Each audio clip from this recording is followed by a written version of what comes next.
మీరు మతపరమైన రిజర్వేషన్లు ఏదైతే తీసుకొచ్చారో దాన్ని రద్దు చేసి ఆ యొక్క శాతాన్ని బీసీలకు ఎస్సీలకు ఎస్టీలకు పంచుతామన్నది ఇది ఈ వర్గాల పట్ల మాకున్న చిత్తశుద్ధి అని చెప్పి కూడా ఈ సందర్భంగా తెలియజేస్తున్నాం. కర్ణాటకలో కాంగ్రెస్ ప్రభుత్వం అధికారంలో ఉంటే మొత్తం ముస్లింలందరూ కూడా కేటగిరీ 2Bలో రిజర్వేషన్ కల్పించాలని సిఫార్సు చేస్తే ఇది మతతత్వం కాదా?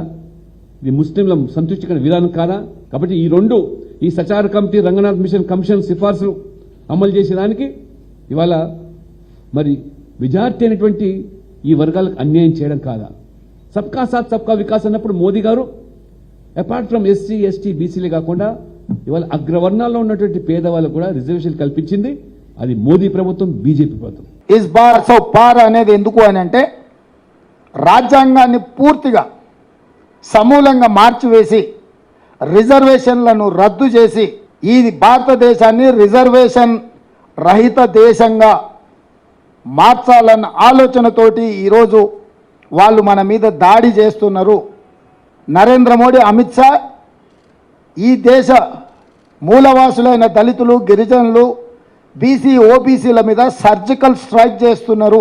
ఈ సర్జికల్ స్ట్రైక్కి ఈ ఎన్నికలను క్షేత్రంగా వాళ్ళు ఈరోజు నిర్ణయం తీసుకున్నారు. దేశం అత్యంత ప్రమాదం వైపు వేగంగా ప్రయాణం చేస్తుంది. రాజ్యాంగం యొక్క మూల స్తంభాలైన రిజర్వేషన్ల ప్రక్రియ నుంచి సోషల్ ఫ్యాబ్రిక్ నంతా కూడా దెబ్బతీసి ఈరోజు ఈ రకమైన కుట్ర జరుగుతుంది.